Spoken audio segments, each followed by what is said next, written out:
এর মধ্য দিয়ে আপনার আসলে কি বলবেন যে এটি বিশ্ববিদ্যালয় নির্বাচন জাতীয় নির্বাচনের সঙ্গে এর কোনো সম্পর্ক নেই, এরকম কি, নাকি এটা একটা রিফ্লেকশন?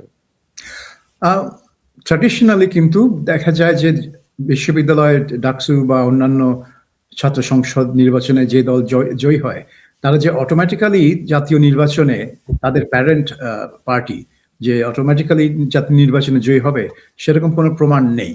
প্রমাণটা নেই এই কারণে যে ৮০ দশকে যখন জাসদ এবং বাসদ ডাকসুতে রাজত্ব করেছিল, একেবারে রাজত্ব করেছিল, তখন কিন্তু বাসদ এবং জাসদ জাতীয়ভাবে তেমন কোনো অবস্থান তৈরি করতে পারেনি। কাজে ওই যে প্রমাণ করে যে ডাকসু বা অন্যান্য ছাত্র সংসদ নির্বাচনের ফলাফল জাতীয় রাজনীতিতে সেভাবে প্রতিফলিত হয় না। আমি সরি, আমি একটু ইন্টারাপ্ট করছি। আপনি ৮০ দশকে এরশাদের আমলের নির্বাচনের কথা বলছেন, ওই নির্বাচনগুলি খুব একটা গ্রহণযোগ্যতা পায়নি। কিন্তু আমি যদি বলি ৯১ সালের নির্বাচনটি যেটি সর্বজন ব্যাপী গ্রহণযোগ্যতা পেয়েছে, তখন কিন্তু আপনার মনে আছে নিশ্চয়ই ৮৯ সালের যে নির্বাচন হয়েছিল ছাত্রদল বিজয়ী হয়েছিল এবং ৯১ হয়েছে বিএনপি সরকার গঠন করলো। আমার মনে হয় এই একটি মাত্র ক্লাসিক এক্সাম্পল আমাদের কাছে আছে। এর বাইরে আর কোনো নির্বাচন আপনি সেটা বলতে পারেন না, কারণ তার আগের যে ডাকসু নির্বাচন হয়েছিল সেই নির্বাচনে ছাত্র সংগ্রাম পরিষদ, ছাত্রলীগ এবং জাসদের যে ছাত্রলীগ, এদের যে জোট, সেই জোটটা কিন্তু ডাকসুতে বিজয় হয়েছিল। তো কাজেই তার মানে এই না যে ওই মুহূর্তে আওয়ামী লীগ এবং জাসদ জাতীয়ভাবে প্রভাবশালী ছিল, তা না। ছাত্রদের মধ্যে মানে যেই দল প্রাধান্য বিস্তার করতে পারে সেই দলের একটা অবস্থান অবশ্যই থাকে, কারণ ওই তরুণ সমাজই তো নির্বাচনের সময় তাদের প্রচারণায় সহায়তা করে এবং অনেক কাজ করে। তবে এই জামাতের ব্যাপারটা হচ্ছে যে শিবির শুধু ডাকসু না, মানে ৫টা ইউনিভার্সিটিতে নির্বাচন হয়েছে, ৫টিতেই তারা ব্যাপক মানে বিপুল ভোটে জয়লাভ করেছে।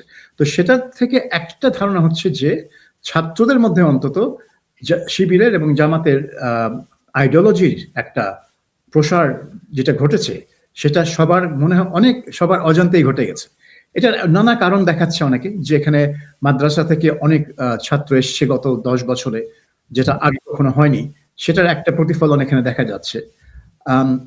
এবং সেটার ফলে আপনার মনে আছে যে ডাকসু নির্বাচনের পরে কিন্তু জামাত জাতীয় নির্বাচনে জিততে পারে সেরকম একটা চিন্তা ভাবনা শুরু হয়েছিল এবং কথাবার্তা হয়েছিল, আলোচনা চলছিল। কিন্তু আমরা ডিসেম্বর মাসে যেটা দেখলাম, তারেক রহমানের দেশে ফিরে আসা এবং তার 5 দিন পর খালেদা জিয়ার মৃত্যুর পরে যেই শোক সারা দেশব্যাপী এবং যে বিশাল জানাজা ইত্যাদি, সেটার পর কিন্তু সবাই এখন বিএনপি মুখী হয়ে গেছে।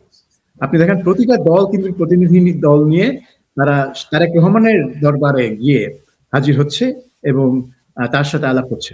এবং আপনি একটা জিনিস খেয়াল করবেন, জামাত তারেক রহমানের সাথে দেখা করার পর তারা কিন্তু বলছে যে আসলে আমরা মিলেমিশে কাজ করি নির্বাচনের পর।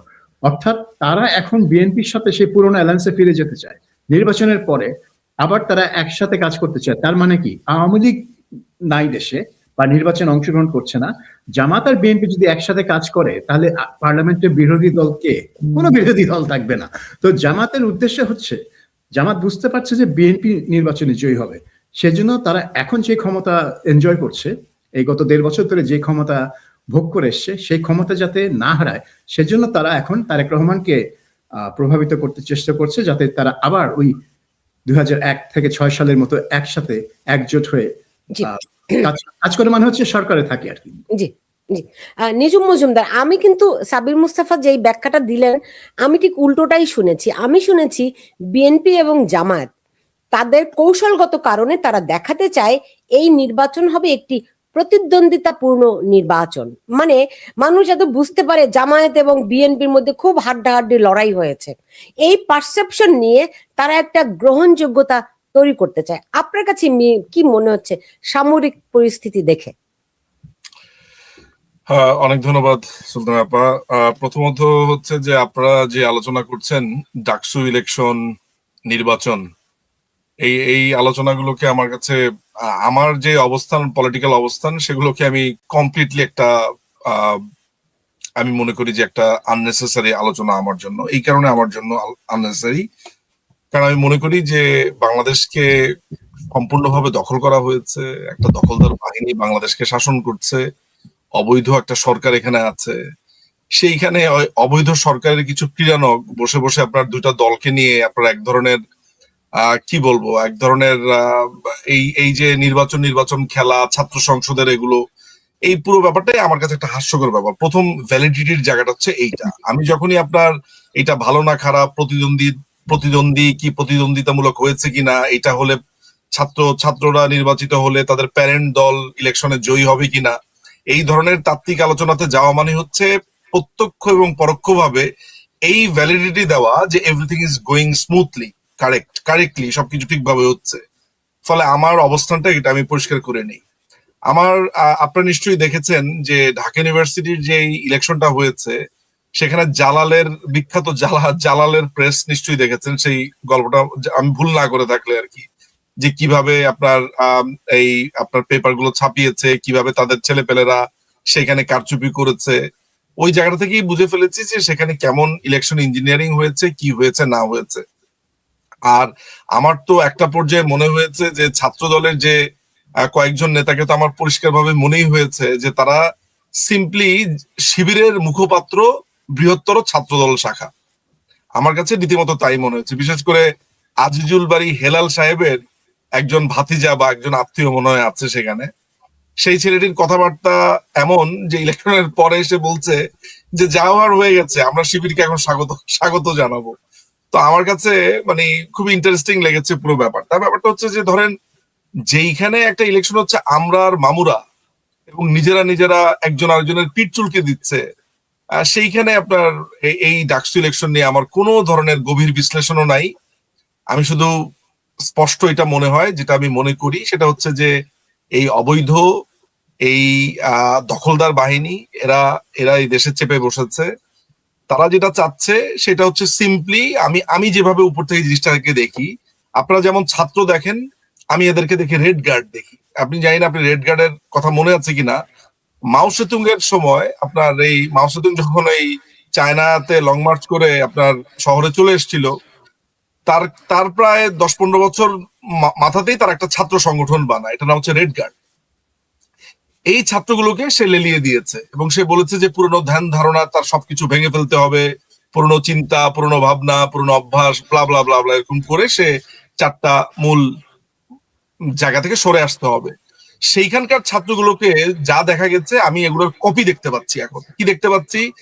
টিচারদেরকে অপমান করা, কাউকে রাজনীতি করতে না দেওয়া, কে কোন গান গাইবে, কে কোন বাদ্যযন্ত্র বাজাবে সেটা ডিকটেশন দেওয়া। ঐতিহাসিক যে রেড গার্ডের যে সন্ত্রাসী ছাত্র সংগঠন চায়নাতে যা করেছে, আমি বরঞ্চ ওদেরকে এইভাবে করতে দেখি। আপনি একটা কথা চিন্তা করে দেখেন যে ডাকসুতে ইলেকশন হয়েছে, সেখানে বাংলাদেশের সবচাইতে বড় রাজনৈতিক দলের কোনো প্রতিনিধি নাই, তাদের কোনো অংশগ্রহণ নাই। এইটাকে আপনি ইলেকশন বলতে পারেন আসলে, বা ইলেকশন হয়? এতদিন তো তারা এটা বলে এসেছে যে আওয়ামী লীগ একা একা ইলেকশন করছে, আওয়ামী লীগ আপনার নৈরাজ্য তৈরি করেছে, একনায়ক শাসন তৈরি করেছে। ওই যারা এই কথাগুলো বলেছে, এতদিন ধরে অভিযোগ দিয়েছে, তারা ঠিক একই কাজই করছে। মানে সেই প্যাটার্নটা যদি আপনি লক্ষ্য করেন, যদি তাদের কথাই আমি ধরি, তাহলে তো পুরো ব্যাপারটাই হয়ে গেছে এমন যে এই জিনিসটাই তারা চেয়েছিল। ফলে আমি আসলে এই ডাকসুর ইলেকশন, এই গভীর তত্ত্ব, সেটা নিয়ে আমার একেবারে কোনো আগ্রহ নাই। সাবির মুস্তফা, যদি একটু নিজুম মজুমদারের সঙ্গে একটু হালকা অ্যালাইন্ড হয়ে বলি যে দেখুন, সালাউদ্দিন আহমেদ গতকাল বললেন, আপনি জানেন যে কারওয়ান বাজারে স্বেচ্ছাসেবক দলের একজনকে হত্যা করা হয়েছে, গুলি করা হয়েছে, রাইট? গুলিতে তিনি মারা গেছেন। তো সালাউদ্দিন আহমেদ বললেন যে এটি একটি বিচ্ছিন্ন ঘটনা। ঠিক যেরকম এই নির্বাচনের পরে, মানে বিশ্ববিদ্যালয়গুলোর নির্বাচন পরে, বিশেষ করে জগন্নাথের নির্বাচনের পরে যখন বলা মানে যে ঠিক আছে যা হওয়ার হয়ে গেছে, এইভাবে করে যে পাশ কাটিয়ে, আপনার কি মনে হয় যে বিএনপি জাস্ট যেন তেন ভাবে কোনোভাবে এই সময়টা পার করে ক্ষমতায় যেতে চাইছে এবং সেটির ফায়দা নেয়ার জন্য জামাত প্রস্তুত আছে? বিএনপিকে যে কোনো মূল্যে পরিস্থিতি শান্ত রেখে নির্বাচন হোক, এটা নিশ্চিত করতে চায়, তা নিয়ে আমার কোনো সন্দেহ নাই।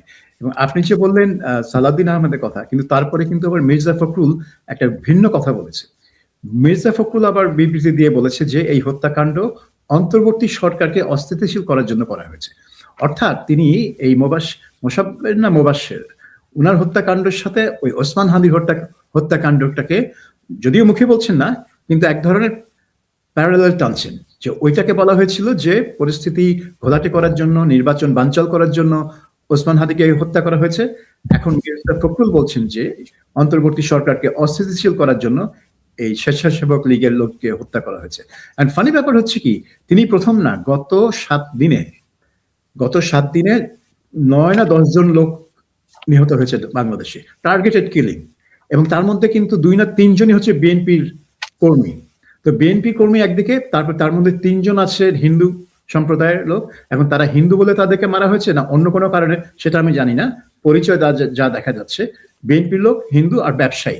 তো এদেরকে কেন বাছাই বাছাই করে হত্যা করা হচ্ছে সেটাও একটা চিন্তার বিষয়।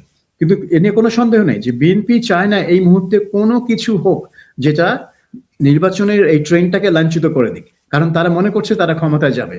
যে কারণে আমি একটু আগে বলছিলাম যে জামাত অলরেডি অ্যানাউন্সমেন্ট দিয়ে বসে আছে যে ইলেকশনের পরেই তাদের সাথে বসে আমরা একটা বন্দোবস্ত করব, মানে ক্ষমতার ভাগাভাগিটা নির্বাচনের পরে হবে সেই ঘোষণা জামাত অলরেডি দিয়ে বসে আছে। এখন আমরা বিএনপির তরফ থেকে কিছু শুনতে পাইনি। তবে এই এই হত্যাকাণ্ড আমারও মনে হয় না এটা বিচ্ছিন্ন ঘটনা, কারণ একটার পর একটা ঘটছে।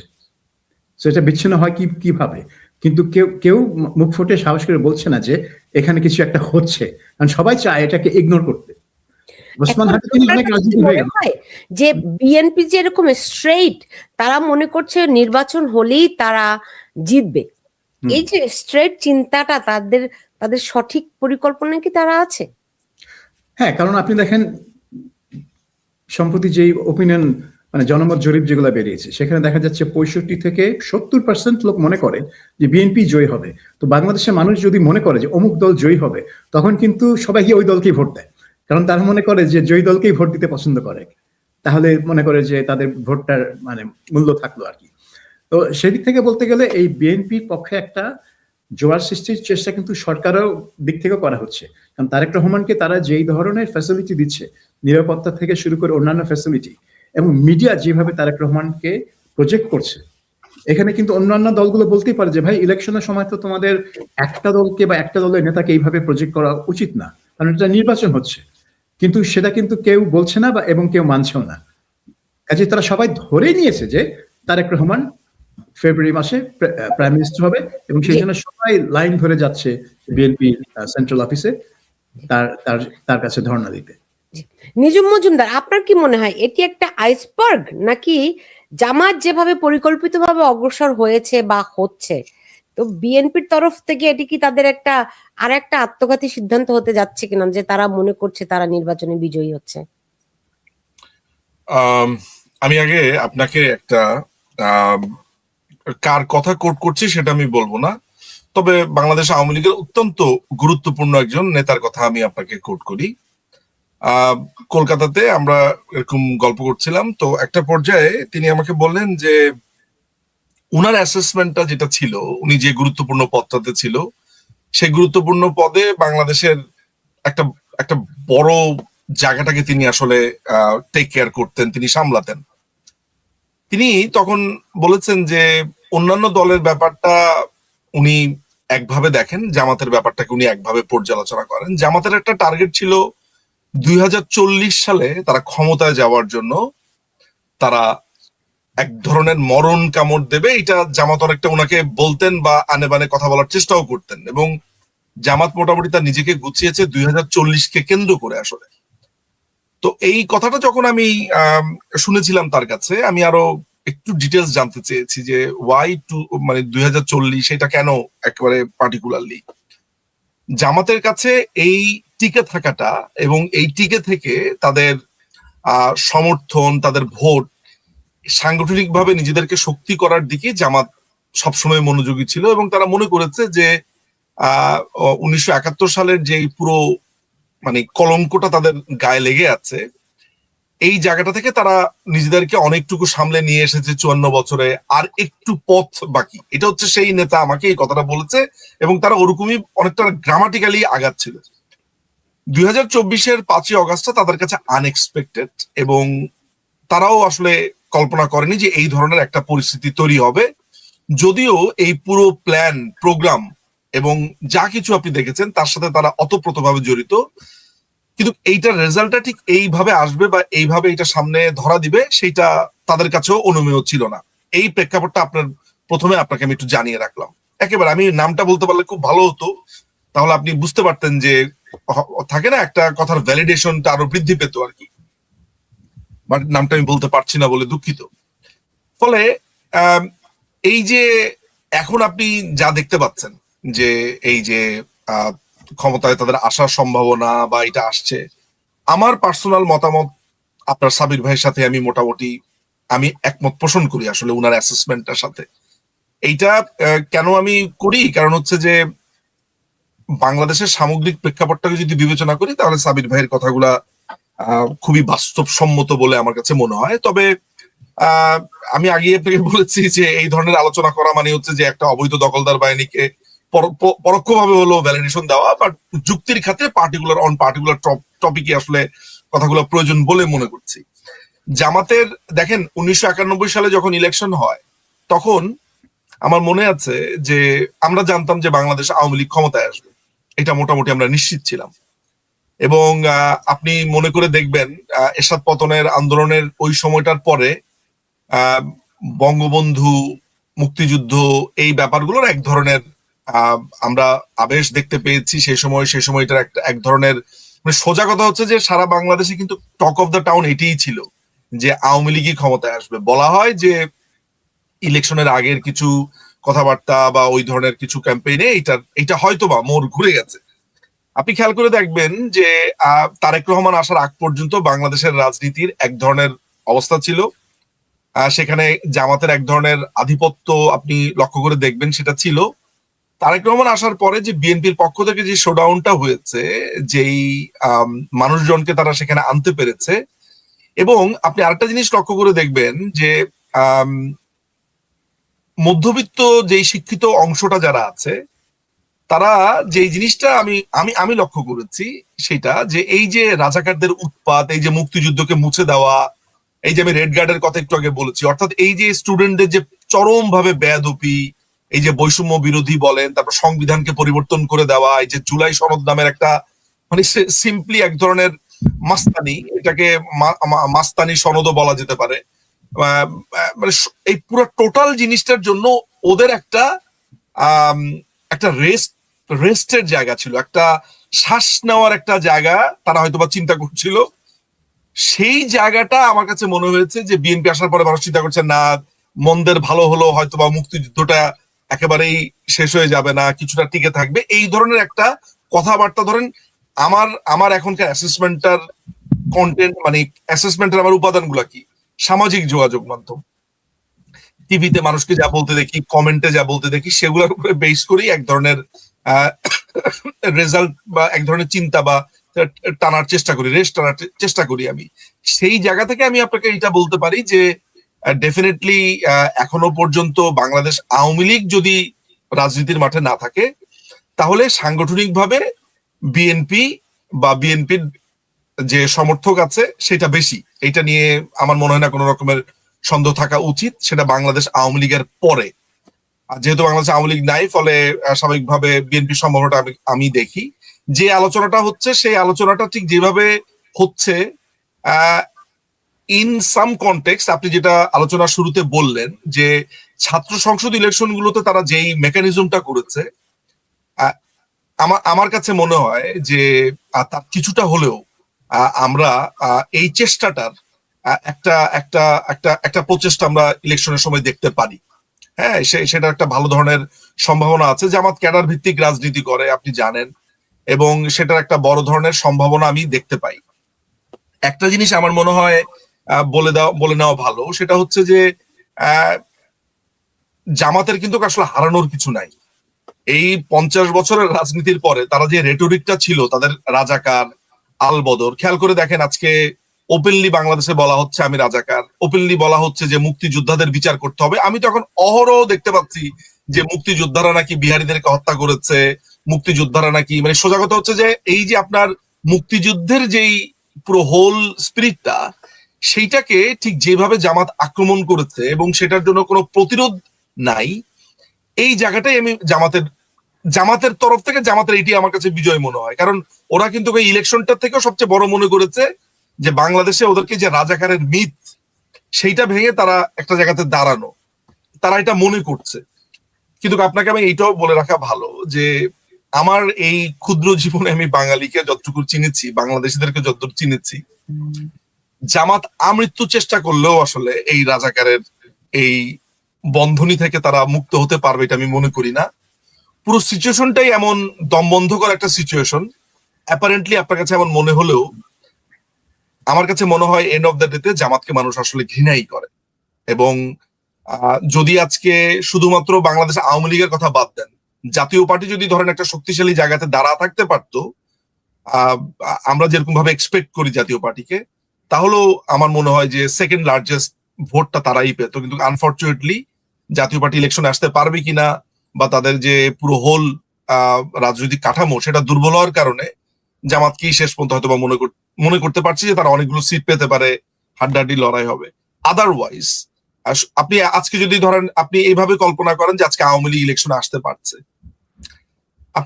আপনার কি মনে হয় যে জামাত 10টার বেশি আসন পেত বা জামাতের পক্ষে এটা সম্ভব হতো? জাস্ট আপনি চিন্তা করেন, দেশে আর কোনো ঝামেলা নাই, নর্মাল ইলেকশন হচ্ছে, জামাত ইলেকশনে এসেছে এরকম একটা সিচুয়েশনে।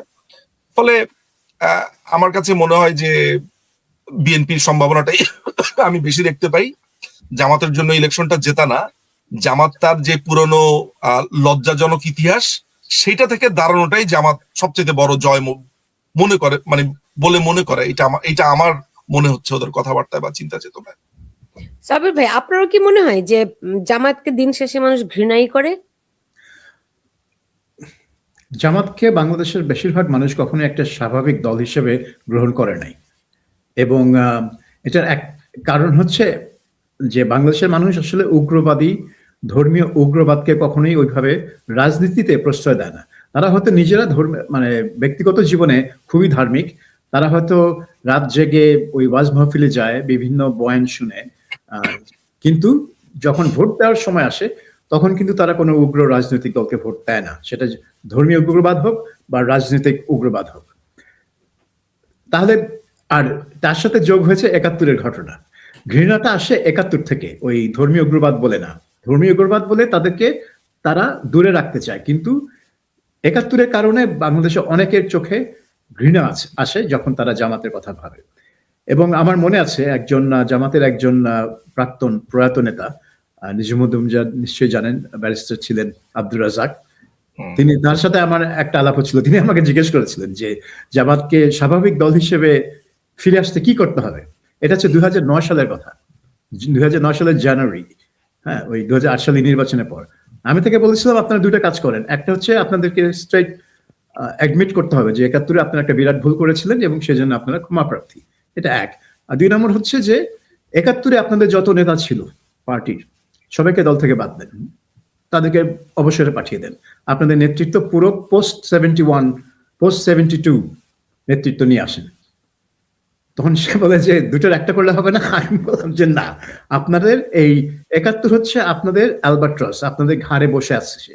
এই ৭১-কে আপনারা যতদিন ফেলতে না পারবেন ততদিন আপনারা স্বাভাবিক রাজনৈতিক দল হিসেবে গৃহীত হবেন না, এবং এটার জন্য এই দুইটা কাজ আপনাকে করতে হবে। কিন্তু দেখেন আজ পর্যন্ত কিন্তু জামাত তারা স্বীকারই করে না যে তারা ভুল করেছে। এবং নিজু মজুমদার যেটা বলছে, এই 2024-এর গণঅভ্যুত্থানের ফলে কি হয়েছে, তারা ভুল স্বীকারের পথে যতটুকু গিয়েছিল তার থেকে শুধু ফিরেই আসেনি, এখন উল্টা একটা থিওরি নিয়ে আসছে যে সবকিছুই হচ্ছে ভারতের নকশা, এবং এমনকি গণহত্যাও, বুদ্ধিজীবী হত্যাও করেছে ভারতীয়রা। এই মুক্তিযুদ্ধের প্রয়োজনই ছিল না আসলে, হ্যাঁ, এটাই বলছে। হ্যাঁ, এবং বুদ্ধিজীবী হত্যাও করেছে ভারতীয়রা। আমি এটাও শুনেছি টক শোতে যে ডিসেম্বরের ৮ তারিখের পর থেকে নাকি পাকিস্তান আর সেনাবাহিনী কোনো নিয়ন্ত্রণই ছিল না ঢাকায়। আমি তখন ঢাকায়, তো আমি জানি কে নিয়ন্ত্রণ করছে না করছে। আমার এখনো মনে আছে, আমার বয়স যদিও খুব কম, 13 বছর হয়নি তখনও, কিন্তু আমার অনেক মেমোরি আছে 71 নিয়ে। সো জামাত এখন আরো উল্টো, মানে কাউন্টার অ্যাটাকে চলে গেছে। কোথায় তারা অ্যাডমিট করবে, কোথায় তারা নিজেদেরকে বিশুদ্ধ করবে, যেটা পরিশুদ্ধ না কি করবে। ওই কর্নেল অলি আহমেদ যেটা বলেছেন, জামাত এখন পরিশুদ্ধ দল, সেই জন্য তাদের সাথে জোটে গিয়েছি। তো ওনারা তো পরিশুদ্ধ তো দূরে থাক, তারা উল্টা তারা একটা রিভিশনিস্ট পথে নেমেছেন। সো এটা আমি ফুললি এগ্রি করি নিজে মজুমদারের সাথে যে এই পরিবর্তনটা জামাতের জন্য সবচেয়ে সুবিধাজনক হয়েছে। তাদের ভোটটা একটা টোটালি পাল্টে দেওয়ার জন্য একটা সুযোগ সৃষ্টি করে দিয়েছে।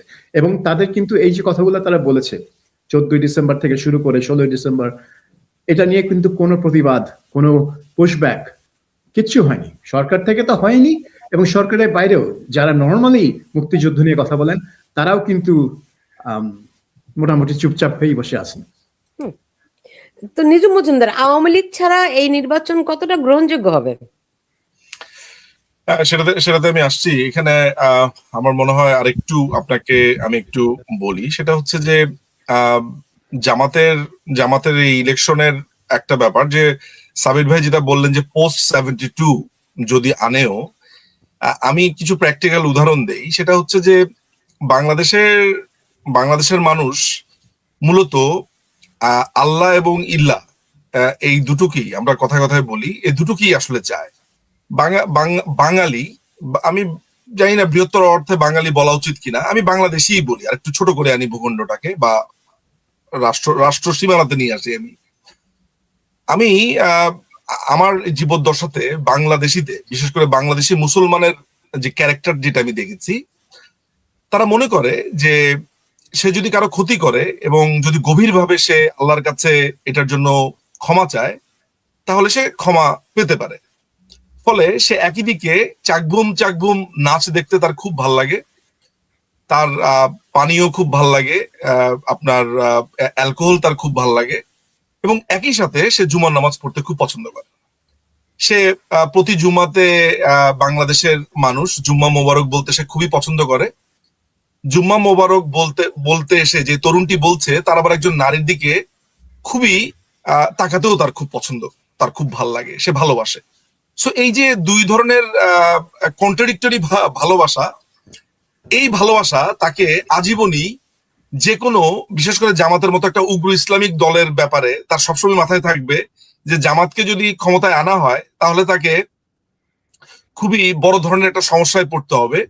তার জীবনে আর এই দুটো জিনিস একসাথে সম্ভবত আসা হবে না। আমি গতকালকে একটা পারিবারিক এক আড্ডার ভেতরে আমরা খাওয়া দাওয়ার পরে যখন সবাই বসে গল্প করছি, তখন সেখানে খুবই আধুনিক একজন তরুণী, তিনি বলছেন, মুক্তিযুদ্ধের কথা তিনি বলছেন না, তিনি বলছেন জামাতকে ভোট দিব না, জামাতকে ভোট দিলে বোরকা পড়তে হবে, উনি বোরকা পড়ার ভয় জামাতকে ভোট দিবে না। তো এই যে আমি কেন হাসলাম, এই কারণে হাসলাম যে আমরা আমাদের যে চিন্তা ভাবনার যে আমাদের যেই স্কেল গুলো, সেই স্কেল গুলো খুবই ভেরি ইন্টারেস্টিং আসলে। হ্যাঁ, তো তিনি ভয় পাচ্ছেন। এই জিনিসটাকে যদি আমি একটু বৃহত্তর ভাবে অনুবাদ করতে চাই, তাহলে জামাতের ব্যাপারে বা ধর্মভিত্তিক দলগুলোর ব্যাপারে এক ধরনের ভীতি বাংলাদেশের মানুষের আছে।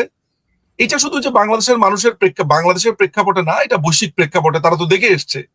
সো দেখেন, আমরা যত দিন ধরে যতবার এই কালচারাল বিপ্লব থেকে সরে এসেছি, আমাদের কালচারাল টোনগুলো আমাদের ফেইড হয়ে গেছে, ততবারই আসলে এই ধর্মভিত্তিক দলগুলো আমাদের দেশে জেকে বসেছে। আপনি জামাতের আলোচনা করছেন, আমি তো বাংলাদেশে হেফাজতের উত্থান দেখে খুবই অবাক হয়েছিলাম 2013 সালে।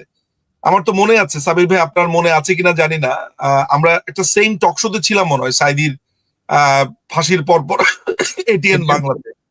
হ্যাঁ মনে আছে, এটিএন বাংলাতে আমার মনে আছে, এটা 27শে ফেব্রুয়ারি ছিল। আমরা রাতে একটা টক শো দেখেছিলাম, সাবির ভাইয়ের আমি ছিলাম, এখানে আরেক ভদ্রলোক ছিলেন।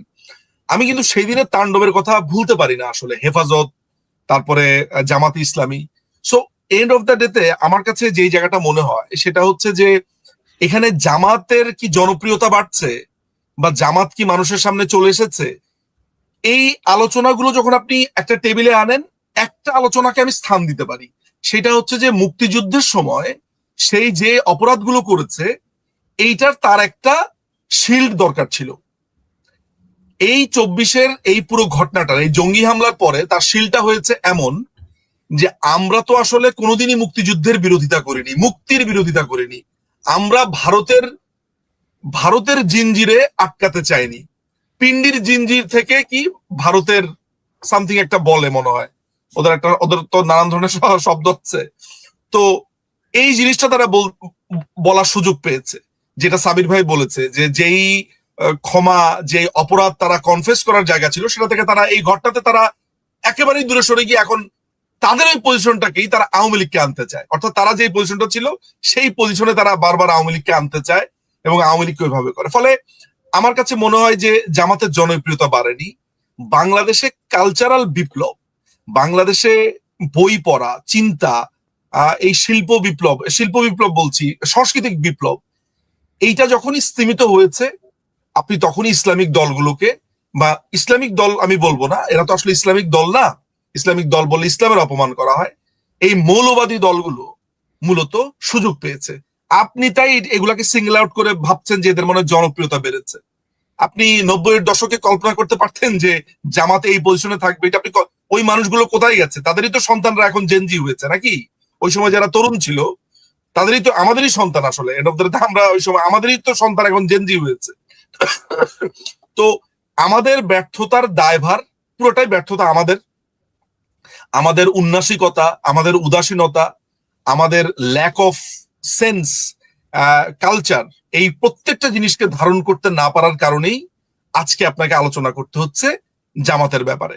অথচ একটা সভ্য দেশে জামাতের মতো দল, আপনি ইংল্যান্ডে লুনাটিক একটা পার্টি আছে, মনে হয় লুনি পার্টি আছে, এদেরকে দেখে মানুষ হাসে, এদেরকে নিয়ে কখনো কেউ ইলেকশনে জেতার কথা ভাবে না। জামাতের পজিশন ছিল লুনি পার্টির মতো। So it is very unfortunate যে আজকে আমরা সিপিবি কে আমরা শক্তিশালী করতে পারিনি, আমরা বাম মোর্চাকে শক্তিশালী করতে পারিনি তাদের অর্বাচীন রাজনীতির কারণে, আমরা জাতীয় পার্টিকে শক্তিশালী করতে পারিনি। সেগুলোর দায় তো আমাদের আছে নানান ভাবে। বিএনপি ঠিকভাবে রাজনীতি করেনি। ফলে আমার কাছে মনে হয় এই জায়গাটাও একটু দেখার বিষয় আছে দর্শকদের জন্য, ভাবার বিষয় আছে। সাবির ভাই এবং নিজুম মজুমদার, আপনারা দুজনেই বললেন আসলে আগামী নির্বাচন যদি হয় তাহলে বিএনপির জয়ের সম্ভাবনা আছে।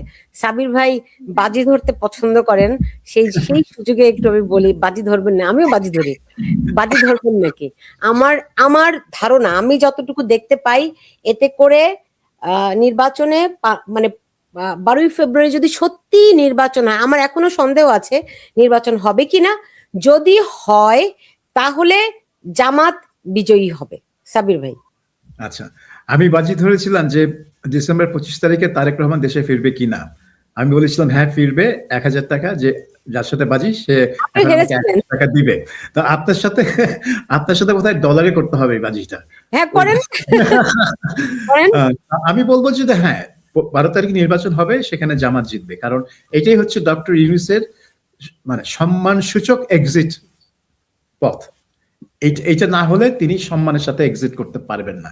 এবং ডক্টর ইউনূসের জন্য তার ব্যক্তিগত সম্মানটা হচ্ছে আর সবকিছুর চেয়ে সবচেয়ে বড়। এই জন্য তিনি তার এত ভালো একটা প্রোপাগান্ডা মেশিন নিয়ে তিনি সরকারের একটা প্রোপাগান্ডা মেশিন আগে এনশিওর করেছেন। তো সেই জন্য আমার মনে হয় যে 12 তারিখে নির্বাচনটা হবে এবং দেখানোর চেষ্টা করা হবে যে এটা সুষ্ঠু হয়েছে।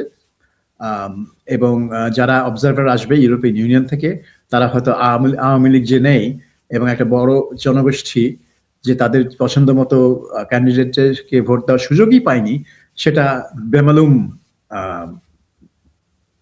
ইগনোর করে যাবেন।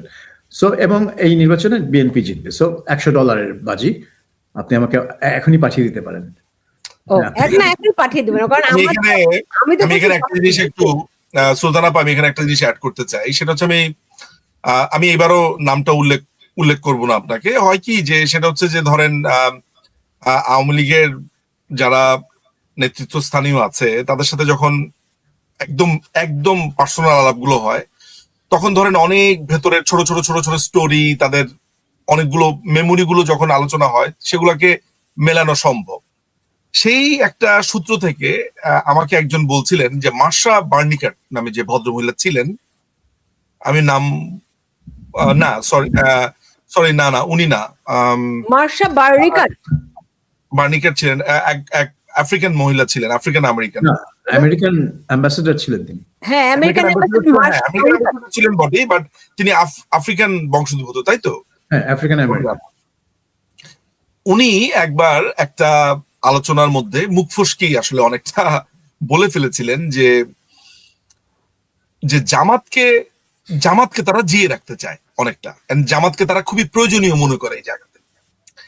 আপনি একটা জিনিস একটু জেনে রাখেন, আমি আপনাকে এটা বলে রাখি যে জামাত যে এই ইলেকশনটা করছে, জামাতের কিন্তু একটা বড় ব্যাকিং হচ্ছে এই মুসলিম ব্রাদারহুডের এই বা যারা এটার প্রবক্তা বা যারা এখন এটা নাড়াচাড়া করছে টার্কি, জামাতের একটা বড় ফান্ড এখন দিচ্ছে হচ্ছে টার্কি।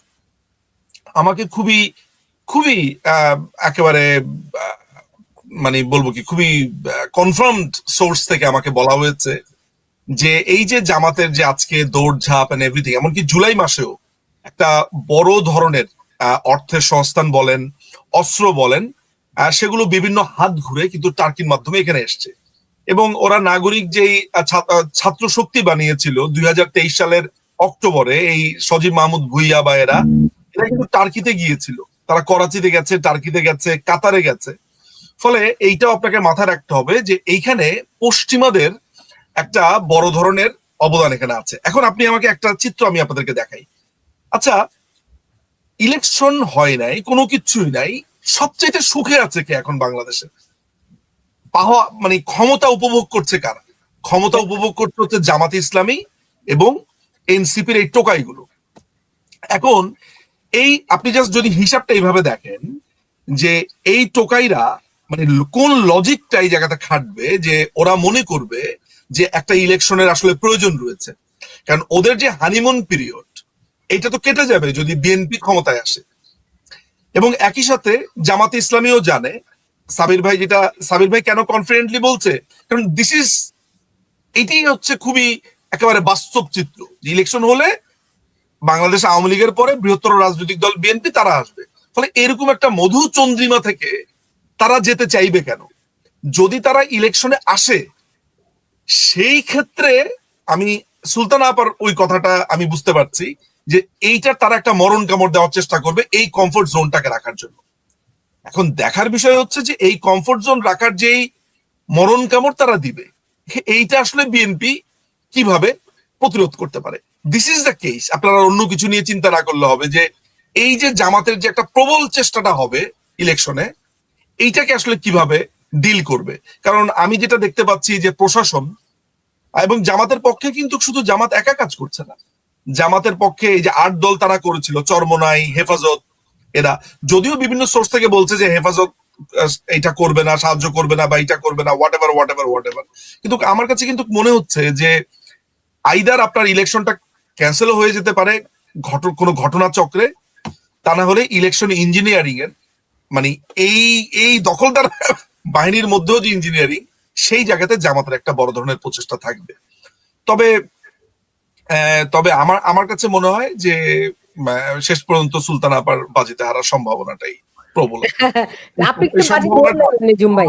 সাবির ভাইয়ের সঙ্গে আমার বাজি, কারণ আমি সাবির ভাই বলছেন বিএনপি জিতবে, কিন্তু আমি স্পষ্টতই কিছু ইলেকশন ইঞ্জিনিয়ারিং দেখতে পাচ্ছি। জামাতের হাতে আছে বাংলাদেশের মানুষদের ডেটাবেস, পুরো এনআইডি বলেন, ভোটার তালিকা বলেন, এটি কিন্তু জামাতের হাতে, এবং তারা এটি ধরে ধরে কাজ করছে বলে আমি শুনেছি। যে সমস্ত তথ্য উপাত্ত, তাদের প্রস্তুতি যা দেখতে পাচ্ছি, তাতে করে আমি সাবির ভাইয়ের সঙ্গে $100, সাবির ভাই $100 একটু কম হয়ে গেল, আপনি একটু বাড়িয়ে ধরেন। না ভাইয়া, আমার চাকরি বাকরি নাই এখন, আমি একটু বেশি যেতে পারবো না। আচ্ছা, $100 বাজি আমরা 12 ফেব্রুয়ারি নির্বাচন, 13ই ফেব্রুয়ারি আমরা আলোচনা করব। ওকে, সেদিন একদম যদি ইলেকশন হয় ওই দিন। ও আমার এখানে ঠিক আছে, যদি ইলেকশন হয়। সাবির ভাই, ইলেকশন নিয়ে আপনার ইয়াটাকে, ইলেকশন হবে কি হবে না? না, ওটা আমি বললাম যে আমি তো মনে করি ইলেকশন হবে। ওকে, ইলেকশন হবে। আমি বলছি যে ইলেকশন হবে কিনা আই ডোন্ট নো, বাট যদি হয় সেক্ষেত্রে জামাতের একটা প্ল্যান আছে, ভেরি স্ট্রং ইঞ্জিনিয়ারিং আছে বলে আমি বিভিন্ন জায়গা থেকে শুনতে পেয়েছি। যাই হোক, বাজি আমরা রাখলাম, 13ই ফেব্রুয়ারি আমাদের কথা হবে সাবির ভাইয়ের সঙ্গে। আচ্ছা, এইবার বলেন যে ধরেন 91 সালের নির্বাচনে, আমার কিন্তু মনে আছে 91 সালের নির্বাচনটা আমার খুব ভালো করে মনে আছে, যদিও আমার বয়স কিন্তু বেশি না, হ্যাঁ, কিন্তু আমার মনে আছে তখন আওয়ামী লীগের লোকজন তো তারা খুব কনফিডেন্ট ছিলেন, এমনকি তারা মন্ত্রিসভা গঠন করে ফেলেছিলেন, তাদের সাপোর্টাররা পাড়ায় পাড়ায় মহল্লায় মহল্লায় রং কিনে রেখেছিলেন যে তারাই তো জিতবেন। ইভেন বিএনপি হয়তো কল্পনাও করেনি তারা জিতবে, এরকম একটা অবস্থায় কিন্তু আওয়ামী লীগ হেরে গিয়েছিল। সো এরকম একটা সারপ্রাইজ নিজুম মজুমদার দেখেন না এইবার নির্বাচনে? প্রশ্নটা কি আমাকে নাকি সাবির ভাই? আপনাকে বললাম, ছোট্ট করে বলেন, সময় প্রায় শেষ। আমি আমি আমি আমি এরকম, দেখেন আমি আমি আপনাকে একটা কথা বলি, সেটা হচ্ছে যে আপনি যদি ভোটের রেশিওটা চিন্তা করেন, ভোটের রেশিওটা আমরা ভোট দিতে যাব না। আমাদের পার্টি থেকে আমাদেরকে নির্দেশনা দেওয়া হয়েছে এবং আমরা এই ব্যাপারে একমত যে আমরা এখানে ভোট দিতেও আমরা যাব না, আমাদেরকে ছাড়া কোনো ভোট নাই।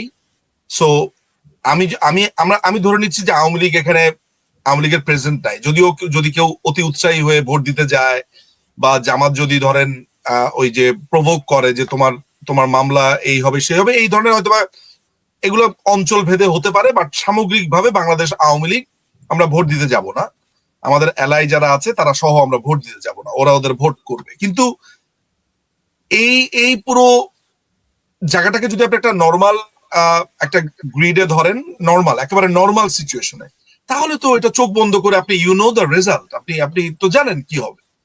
আপনি যে আলাপটা এখানে উঠিয়েছেন সেই আলাপের সূত্রটা হয়েছে যেইটার ইঞ্জিনিয়ারিংটা আপনি দেখতে পেয়েছেন, যে এই ডাকসু চকসু রাকসু যেসব ইলেকশন গুলোতে যা হয়েছে, তাদের প্রভাব প্রতিপত্তি, প্রশাসনের লোকজন, সেইটার উপরে বেস করে আপনি বলছেন। তো আমি তারপর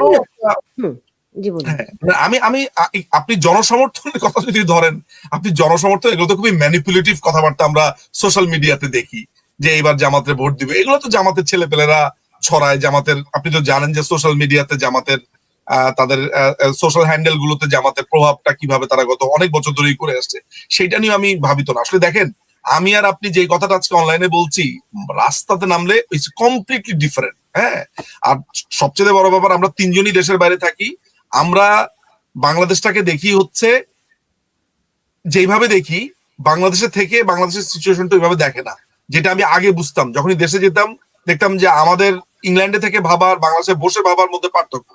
ফলে আপনি এইটা ভাবলে চলবে না যে বাংলাদেশের রাজনীতি কিন্তু নির্ধারণ করে বাংলার মধ্যবিত্ত। বাংলাদেশের মধ্যবিত্ত, শিক্ষিত মধ্যবিত্ত তারা এবং সুইং ভোটার যারা আছে, তারা বাংলাদেশের রাজনীতিকে এক ধরনের নিয়ন্ত্রণ করে। আমি কোনোভাবেই মনে করি না যে বাংলাদেশের মধ্যবিত্ত এখনো পর্যন্ত এত উন্মাদ হয়ে গেছে, এখনো তাদের এখনো এই অবস্থায় বাংলাদেশে পৌঁছেছে, সেখানে একটা ধর্মভিত্তিক আপনি বলতেছেন যদি একটা ফেয়ার ইলেকশন হয়, তাই না?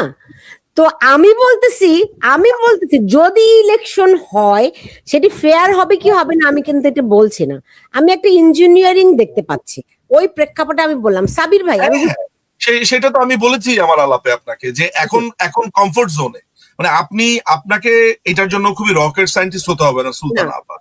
আপনি একটা কথা চিন্তা করে দেখেন, যে এই মুহূর্তে ইলেকশন যদি না হয়, এরকম একটা অবস্থা থাকে, সবচেয়ে বেনিফিটেড কারা হচ্ছে? জামাত ইসলামী এবং এনসিপির এই টোকাইগুলো। এরা যে হম্বিতম্বি আয়, রাজুতে আয়, একে মার তাকে ধর, একে জুতার মালায় গলায় দেয়, এই যে বৈষম্য বিরোধী যাদেরকে দেখছেন, এই পাতি মাস্তান থেকে শুরু করে, এরা তো যখন তখন রাস্তাঘাট আটকাচ্ছে, জুলাই যোদ্ধা, অমুক যোদ্ধা, তমুক যোদ্ধা। এই পুরো জিনিসটা, এরা তো স্টেক হোল্ডার, এই অচলায়তনের স্টেক হোল্ডার কারা? এরা, তাই না? দেখেন, সেই গত জুলাইয়ের ঘটনা, এখনো পর্যন্ত তারা, আজকেও দেখলাম একটা ভিডিওতে দেখলাম, তারা রাস্তা আটকে বসে আছে। অর্থাৎ তারা ওই যে লেগেসিটা, ওইটারও এখনো তারা সুবাসটা নিতে চায়।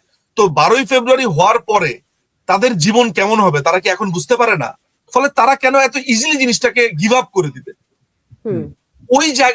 ওই জায়গাতে গিয়ে আপনার যে সংখ্যাটা, আমি ওইখানে আপনাকে ভাউচ করতে চাই, yes you are right, but বাংলাদেশের রাজনৈতিক প্রেক্ষাপট ভিন্ন তো না।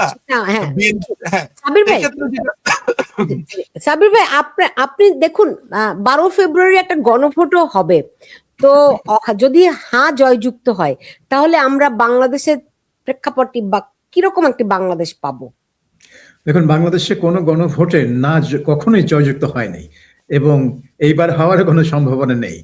বাংলাদেশ এই গণভোটটা হচ্ছে সবচেয়ে উদ্ভট একটা গণভোট, কারণ এখানে সংবিধান সংশোধনের প্রস্তাব করা হয়েছে। যেই সংবিধান সংশোধনের প্রস্তাব নিয়ম মাফিক প্রথমে সংসদে 2/3 ভোটে পাশ হবে, তারপরে প্রয়োজন হলে এবং বিধান থাকলে গণভোটে যাবে। তো ইনারা মনে করছেন যে ঘোড়ার আগে গাড়িটা বসিয়ে দিচ্ছেন, যে আগে আমরা গণভোট করব, গণভোট হলে হেই সব তো হয়ে গেল, পাশ হয়ে গেল, তার মানে এটা জনগণ চায়, সুতরাং সংসদ যাতে এটা নিয়ে আর খেলা না করে। কিন্তু আমার কথা হলো যে এই সনদ কিছুই করবে না, কারণ হ্যাঁ ভোটে মানে গণভোট যদি পাশও হয়, এই জুলাই সনদের যেই কতগুলা প্রস্তাব এখানে তো বলা আছে, মানে 4টা দেওয়া আছে যে আপনাকে হ্যাঁ বলতে হবে, এবং সেটা 4টার বেলায় হ্যাঁ, না বললে 4টার বেলায় নাই, মানে ইটস এ স্টুপিড গণভোট আমি আর জীবনে দেখিনি। আর সেখানেও আপনার 48টা প্রস্তাব আছে অন্তর্নিহিত, এই 4টার মধ্যে কিন্তু 48টা প্রস্তাব। এই 48টা প্রস্তাব বাংলাদেশে কয়টা মানুষ পড়তে পারে বা পড়তে পেরেছে? আমার তো মনে হয় না 10% লোকও পড়তে পেরেছে। তার মধ্যে কয় % লোক অ্যাকচুয়ালি বুঝবে যে ওনারা যেটা পড়ছেন সেটার মানে কি, সেটার ইমপ্লিকেশন কি, হ্যাঁ না, এটা কি করে, মানে এটা সংস্কার হয় কি করে? কাজে এটা একটা খুবই মানে উদ্ভট একটা সংস্কার অথবা গণভোট। কিন্তু যাই হোক, গণভোটটা হচ্ছে, এবং এটা আমার ধারণা যে হ্যাঁ ভোটটাই জয়যুক্ত হবে, কারণ বাংলাদেশের ইতিহাসে না ভোট কখনোই জয়যুক্ত হয়নি। দেখতে হবে যে আসলে টার্ন আউটটা কত লোক আসলে ভোটটা দিল, এটা হচ্ছে এক। আর 2 নম্বর হচ্ছে এই প্রস্তাবগুলো যখন পার্লামেন্টে যাবে, যদি বিএনপি 2/3 আসন পায়, আমি বলছি না বিএনপি 2/3 আসন পাবে, কিন্তু তারা যদি পায়, এখন তারা কি, বা সংখ্যাগরিষ্ঠতা তো পাবে, তারা কি সবগুলাই বাস্তবায়ন করবে? কারণ এখন তো আবার মানে পার্লামেন্টে ওগুলাকে ভোট করতে হবে, পাশ করতে হবে। তারা কি সবগুলো করবে? কারণ এগুলোর অনেকগুলোতে কিন্তু তারা আগেই রিজার্ভেশন দিয়ে রেখেছিল। কাজে যেগুলো তাদের রিজার্ভেশন আছে, যদিও রিজার্ভেশন গুলো উঠানো হয়ে গেছে, কিন্তু তাদের মনে তো উঠানো হয়নি, তারা তো দিয়েছে, তারা জানে সেটা। তো তারা যেটা আপত্তি দিয়েছে সেটাকে কেন তারা বাস্তবায়ন করতে যাবে, কোন দুঃখে? কাজে আমার মনে হয় যে এই জুলাই সনদ বাস্তবায়ন নিয়ে আরো ক্যাচাল আছে, এবং সেই কারণে এই জামাত চাচ্ছে সবাই মিলেমিশে কাজ করতে, কারণ এই জুলাই সনদটা জামাত এবং এনসিপির জন্য অমূল্য সম্পদ। তারা মনে করে যে এটা বাস্তবায়ন হলে তাদের একটা রাজনৈতিক বন্দোবস্ত হবে, এবং তাদের কিছু আইডিওলজিক্যাল বিষয় এখানে অ্যাড্রেস করা হয়েছে, কিন্তু এটা যখন সংবিধানের অংশ হয়ে যাবে, এখানে কিন্তু অনেক তাদের আইডিওলজিক্যাল ব্যাপার স্যাপারও এখানে চলে আসবে। কাজেই তারা খুব খুব মানে চাচ্ছে যে এটা সংবিধানের অংশ হোক, এবং সেটার জন্য জামাত যদি মনে করে যে তারা নির্বাচনে জিততে পারবে না, তাহলে তাদেরকে বিএনপির সাথে মিলেমিশে কাজটা করতে হবে, কারণ এই জিনিসটা তাদেরকে সংবিধানে ঢুকাতে হবে। 1 নম্বর। 2 নম্বর হচ্ছে, আপনি হয়তো আপনার যে সোর্স থেকে খবর পেয়েছেন জামাত একটা ইঞ্জিনিয়ারিং এর পরিকল্পনা করছিল, আমি যদি ধরে নিই যে আপনার সোর্সটা ভালো এবং জামাত একটা প্ল্যান করছিল কিছু একটা কারসাজি করে বিভিন্ন এটা তো 300টা আসনে 152টা বেসিক্যালি 151টা আসনে কারসাজিটা করতে হবে, তাহলেই তো হয়ে যায় সংখ্যাগরিষ্ঠতা। কিন্তু আমার মনে হয় যে ডিসেম্বরে যেটা দেখলাম আমরা 25 তারিখে তারেক রহমানের আগমনের সময় যেই জন উচ্ছ্বাস রাজপথে, আর খালেদা জিয়ার মৃত্যুর পরে যেই গণশোক, এইটার পরে আমার মনে হয় জামাতের পক্ষে এই কারসাজি করে নির্বাচন জেতাটা খুবই রিস্কি হয়ে যাবে, কারণ তারা এখন জানে যে বিএনপি রাজপথে লাখ লাখ মানুষ নিয়ে আসার স্বাদটা পেয়ে গেছে, এবং বিএনপি যদি হারে নির্বাচনে, বিএনপি জানবে যে এটা তারা কারসাজি করে তাদেরকে হারানো হয়েছে, এবং সেটা তারা মেনে নিবে না। কাজে জামাতকে এখন নতুন কৌশল নিতে হচ্ছে, সেটাই হচ্ছে আসুন আমরা 5 বছর মিলেমিশে একসাথে কাজ করি।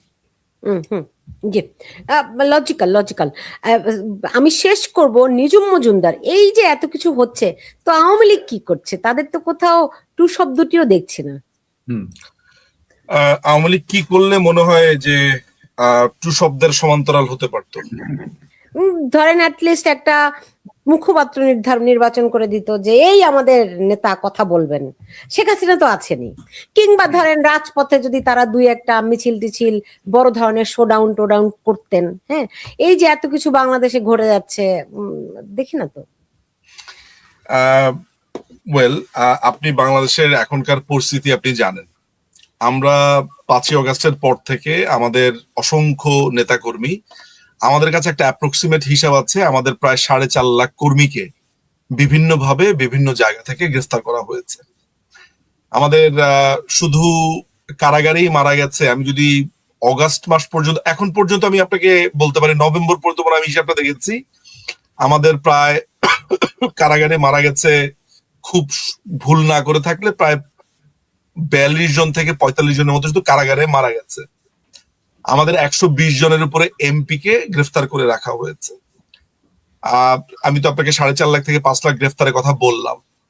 এর মধ্যে বাড়িঘর জ্বালিয়ে দেওয়া, ব্যবসা প্রতিষ্ঠান দখল করা, জমি জমা দখল করা থেকে শুরু করে একটা গত একটা ভয়ঙ্কর অবস্থার মধ্য দিয়ে বাংলাদেশ আওয়ামী লীগ পার করছে। এটা শুধুমাত্র বাংলাদেশ আওয়ামী লীগ বলে এখনো পর্যন্ত তারা টিকে আছে এবং টিকে থাকবে, যেহেতু সাংগঠনিকভাবে তৃণমূলটা খুবই শক্ত বাংলাদেশ আওয়ামী লীগের এবং একটা দীর্ঘ সময়ের আপনার রাজনৈতিক অভিজ্ঞতা সম্পন্ন একটা দল।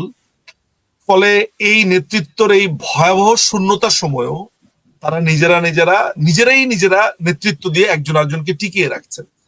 আমি হয়তো আপনাকে বলবো না, আমার মতো ধরেন আমি এই দলের যদি বুদ্ধিবৃত্তিক চর্চার একটা অংশ আপনি আমাকে মনে করেন, আমি সেই অংশ। আমিও এখন অ্যাক্টিভলি আজকে রাজনীতিতে আসতে হয়েছে বা অ্যাক্টিভলি রাজনীতির মাঠে এসছি, সময় আমাকে এই জায়গাতে নিয়ে এসছে। আমার কোনো ইন্টেনশন থাকুক বা ইন্টেনশন না থাকুক, ডাজন্ট ম্যাটার, সময় আমাকে আজকে এই জায়গাতে নিয়ে এসছে। তো এরকম অসংখ্য তরুণ, যুবক, তরুণী, যুবতী তারা আজকে এই জায়গাতে এসছে। ফলে আপনাকে এখন আর আমি জিজ্ঞেস করছি না যে আমি আসলে কি করব, আমি জানি আমাকে এখন কি করতে হবে, ধরা যাক। ফলে মাথায় রাখতে হবে। ফলে এরকম একটা জায়গাতে আমরা এর মধ্যে আমাদের লাস্ট কর্মসূচি লকডাউন, শাটডাউন এগুলো ছিল। ইলেকশনের ব্যাপারে দলীয় নেতৃবৃন্দদের মধ্যে আলোচনা হচ্ছে, কথাবার্তা হচ্ছে। দেখেন, আমি আপনাকে দল বা নেত্রীর আমাদের যেই একেবারে ক্লাসিফাইড যেই কর্মসূচি সেগুলো নিশ্চয়ই আমি ওপেন প্ল্যাটফর্মে আমি বলতে যাব না। তবে এতটুকু আপনি নিশ্চিত থাকতে পারেন যে বাংলাদেশ আওয়ামী লীগ তো পরিস্থিতি দেখছে, তাদের এক ধরনের চিন্তা ভাবনা আছে, এবং বাংলাদেশে যে কোনো কিছুই হচ্ছে না কেন সেখানে আপনার ঘটনা আওয়ামী লীগের উপরে চাপিয়ে দিয়ে নতুন ধরপাকড় শুরু হচ্ছে। ফলে এইরকম একটা রাজনৈতিক বাস্তবতাতে আপনি যেটা চান সেটা যদি আপনি পালন করতে বলেন, তাহলে আমি যেমন বারবার বাংলাদেশ আওয়ামী লীগকে প্ররোচিত করছি, বলছি, এবং আমি ভিতরে বলেন বাহিরে বলেন বলছি, সেটা হচ্ছে যে সশস্ত্র বিপ্লব ছাড়া আপনি এইখানে কিছু করার জায়গা আমার কাছে সীমিত মনে হয়। আমার কথা আপনার কেমন শোনাবে, আমার কথা আপনাকে মনে হতে পারে সে নকশাল আন্দোলনের কথা বা সরবরাহ পার্টির কথা, বন্দুকের নলি, ক্ষমতার উৎস। আমি কিন্তু এই একটা জায়গাকে উজ্জ্ব রাখছি যে আমি ক্ষমতা চাই না, আমি আমার রাজনৈতিক হিস্সাটা চাই। আপনি আমাকে জয় বাংলা বলতে দেবেন না, বঙ্গবন্ধুর কথা বলতে দেবেন না, ন্যূনতম আমি মুক্তিযুদ্ধের কথা বলতে পারছি না, জান্নাতের কথা বলতে পারছি না, আপনি আমাকে পিটিয়ে শেষ করে দিচ্ছেন। আপনি 32 থেকে শুরু করে সেসব প্রসঙ্গ আমি আনলামই না। ফলে আপনার কাছে আমি আপনাকে একটা কথা বলে রাখছি যে আমরা একটা গৃহযুদ্ধের দিকে আগাচ্ছি, এবং আমি একটা দীর্ঘ সময় ধরে বলে এসেছি, দীর্ঘ সময় বলতে গত 1 বছরের মধ্যে আমি আপনার প্রোগ্রামে অনেকবার বলেছি, এবং আমি জানি এই অচলায়তন যদি এইভাবে চলতে থাকে তাহলে আমরা we will take up arms, এবং এইটা ছাড়া আমাদের কোনো উপায় থাকবে না। এবং সেটা এক ধরনের বলা যেতে পারে যে ওই যে আপনি কম্বোডিয়ার আপনার যদিও ওইটার প্রেক্ষাপট ভিন্ন, দেখা যাবে যে একটা পর্যায়ে আমাদের আসলে এই অস্ত্র নিয়ে গেরিলা যুদ্ধ করা ছাড়া আমাদের আর কিছু, কারণ আমরা তো আপনার এই 15-16 বছর 10 বছর এইভাবে মার খেয়ে যাব না। বাংলাদেশ আওয়ামী লীগের যেই তার যে ট্রেড, পলিটিক্যাল ট্রেড যেটা আছে, সেইটা কোনোভাবে ইন্ডিকেট করে না যে সে বসে বসে এগুলো সহ্য করবে। সো আমি কোয়াইট শিওর যে এইটা ছাড়া আমাদের রাস্তা নাই। তবে এবং আমি আপনাকে আরেকবার একটু বলে রাখি যে এটা আমার বক্তব্য, বাংলাদেশ আওয়ামী লীগের অফিসিয়াল বক্তব্য না। তাদের হয়তো বা এক ধরনের চিন্তা আছে, বাট আমি এই ভবিষ্যৎ দেখতে পাই। সো আপনি এই ইলেকশনকে আমরা ইলেকশনে মনে করি না।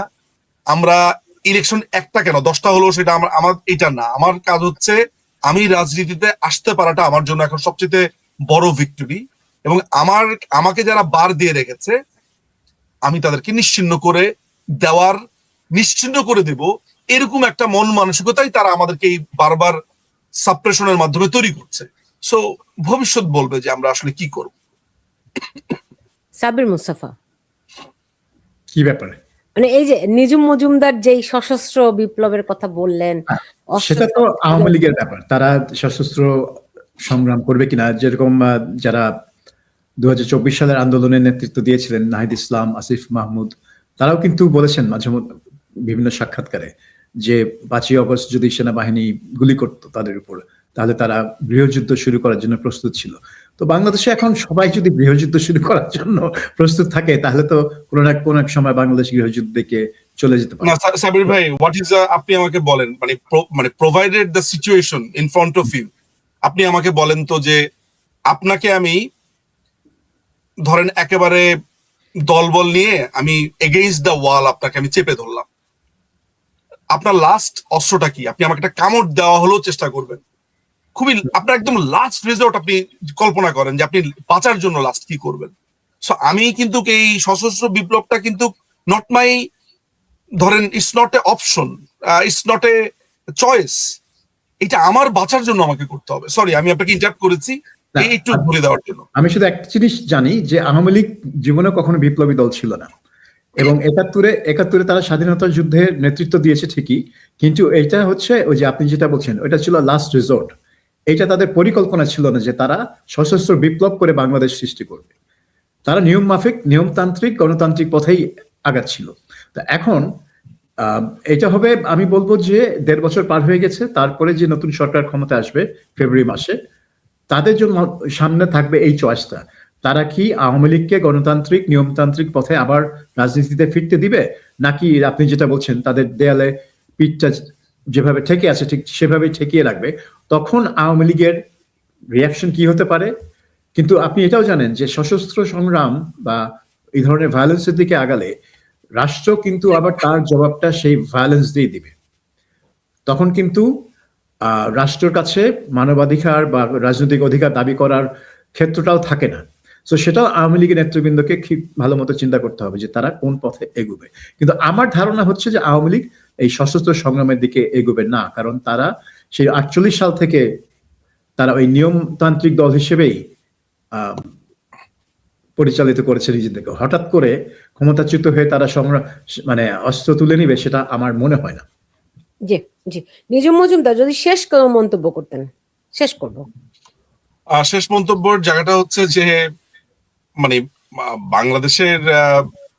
বাংলাদেশটা একটা, আমি আমি আমার দেশকে নিয়ে আমি এইভাবে বলতে চাই না, একদম হালে আমি যদি আপনাকে বলি সেটা হচ্ছে যে আমরা কলতলাতে কিছু ঝগড়া দেখেছি না, যে কোনো কারণ ছাড়া খিস্তি খেউর দিয়ে করে, কলতলাতে গেলে পানি আনতে গেলে অনেকে করে। ঠিক আমি বাংলাদেশে এই ধরনের একটা টোন পাচ্ছি, যেই সাম্রাজ্যবাদের কথা বলা হয়েছে, যে ফেসিজমের কথা আমাদেরকে বলা হয়েছে, ফেসিজম আসলে যেই কন্টেন্ট গুলোর মাধ্যমে আমাদের সামনে প্রতিভাত হয়, মানে ফেসিজম বললে আমরা যেটা বুঝি তার প্রত্যেকটা ইন্ডিকেশন আমি গত 5ই অগস্টের পরে পেয়েছি। সেখানে উগ্র র্যাডিক্যাল জাতীয়তাবাদ ছিল, সেইখানে মিলিটারি অপারেশন ছিল, সেইখানে আমি আপনার রেড গার্ডের মতো ভয়ঙ্কর রকমের অপমান অপদস্থ করার মতো ঘটনা ছিল, বুদ্ধিজীবীদেরকে, ছাত্র শিক্ষক সাধারণ মানুষদেরকে, সেটা ছিল। আমি সেখানে দেখেছি যে একটা কাল্পনিক শত্রু তৈরি করার জন্য একটা আধিপত্যবাদ একটা কন্টেন্ট তারা তৈরি করেছে ভারতকে। গায়ে, ওই যে কলতলার কথাটা এই কারণেই বলেছি, গায়ে গায়ে লেগে আপনি ঝগড়া করছেন। আপনি এখন ক্রিকেট দলকে নিয়েও আপনার যে, তার মানে হচ্ছে কি, আপনি আপনার যেই পলিটিক্সটা করলে আপনি 2টো লাইক পাবেন, 2টো তালি পাবেন, আপনি সেইটাকে আপনি এক্সলেট করছেন আপনি আপনার এই ধরনের কাজকর্ম দিয়ে। আজকে আপনি ভারতে যাচ্ছেন না কি কথা বলে, একটা নর্মাল একটা প্লেয়ারের কন্ট্রাক্ট, সেই কন্ট্রাক্ট তারা ক্যান্সেল করেছে। আপনি একটা পুরো অনির্বাচিত একটা দখলদার বাহিনী, আপনি পুরো একটা ক্রিকেট টিমকে নিয়ে সিদ্ধান্ত নিয়ে ফেলেছেন। সো এগুলো হচ্ছে, যদি একটা ছোট্ট একটা সমুদ্রের মধ্যে একটা বালুকণা, আপনি পুরো দেশটাকে দেখতে পাবেন। সো এই রাষ্ট্রটা এখন 2 ভাগে বিভক্ত, একটা হচ্ছে মুক্তিযুদ্ধের পক্ষে, একটা হচ্ছে মুক্তিযুদ্ধ, তারপরে হচ্ছে যে সেকুলারিস্ট একটা সোসাইটি যেটাকে আমরা বলি, যেখানে অন্য ধর্মের সাথে অন্য ধর্ম ভেদাভেদ করে না, একটা অসাম্প্রদায়িক বাংলাদেশ আর একটা সাম্প্রদায়িক বাংলাদেশ। আমি এই 2টা বিভাজন স্পষ্ট দেখতে পেয়েছি। এই যে সাবির ভাই একটা কথা বলেছেন, আমি জানি না যে সাবির ভাই এটা মজা করে বললেন কিনা, সেটা হয়েছে যে সবাই যদি গৃহযুদ্ধের কথা বলে, এই কথাটা কিন্তু আমি একটু আমি দ্বিমত পোষণ করবো। আমরা কিন্তু খুব মজা করে বা মজার ছলে বা আমার খুব খুশিতে ঠেলায় ঘুরতে কিন্তু আমি এটা বলি নাই। আমি কিন্তু বলেছি 5ই অগস্টের পরে আমার অসংখ্য আত্মীয় স্বজনের চেহারাটাও আমি নেক্সট টাইম দেখতে চাই না, বিকজ সে তার প্রোফাইল পিকচার লাল করেছিল, যে লোকটি এই এই জঙ্গি আক্রমণকে সমর্থন করেছে, আমি আমার আনটিল মাই ডেথ আমি তার সাথে কোনো সম্পর্ক রাখতে চাই না, এই ধরনের মাইন্ডসেট, এটা শুধু এক নিজুম মজুমদারের মাইন্ডসেট না, একটা বড় অংশের মানুষের মাইন্ডসেট এটা হয়েছে। এই যে প্রবল পোলারাইজেশন, বিভাজন, আপনি কি মনে হয় যে 500টা নির্বাচিত সরকার এলেও সেটা আপনি আর ঠিক করতে পারবেন যদি না আপনি রিকনসিলিয়েশন প্রসেসে যান? এখন রিকনসিলিয়েশন প্রসেস যাবেন কিভাবে? আমি তো দায়ী করছি হচ্ছে যারা এখন যারা দখল করে আছে তাদেরকে ক্ষমা চাইতে হবে, আবার তারা বলছে আমাদেরকে ক্ষমা চাইতে হবে, ফলে it's a never ending war. So a civil war is inevitable. আপনি এভরি সিঙ্গেল মার্ক, আপনি যদি শুধুমাত্র গৃহযুদ্ধ এইটার কন্টেন্ট গুলো আপনি দেখেন, এই পৃথিবীতে আপনি একদম সার্চ করে বের করেন, আমি প্রত্যেকটা রেড ফ্ল্যাগ আমি দেখতে পাচ্ছি। আই ক্যান সি যে সোমালিয়ার মতো, সিরিয়ার মতো ট্রাইব হচ্ছে এখানে। হ্যাঁ, বাংলাদেশ আওয়ামী লীগকে কমপ্লিটলি এক ঘরে করে দেওয়া হয়েছে। হ্যাঁ, বাংলাদেশ আওয়ামী লীগের প্রায় 5 থেকে 6 কোটি ভোটার আছে। আমি যদি ন্যূনতম ধরি 1 কোটি ভোটার, ধরা যান 1 কোটি ভোটার আছে, একটা দেশে 1 কোটি মানুষ কি কম? সো আমরা তো বাঁচার জন্য ট্রাই করব। সো আমার কাছে মনে হয় যে we are heading towards a civil war and it's a inevitable. এবং বাংলাদেশের ভবিষ্যৎকে আমি শুধুমাত্র দেখি রক্ত, মানে একজনের মাংস আরেকজন খাবো, এইটাই বাংলাদেশের ভবিষ্যৎ আমি দেখতে পাই।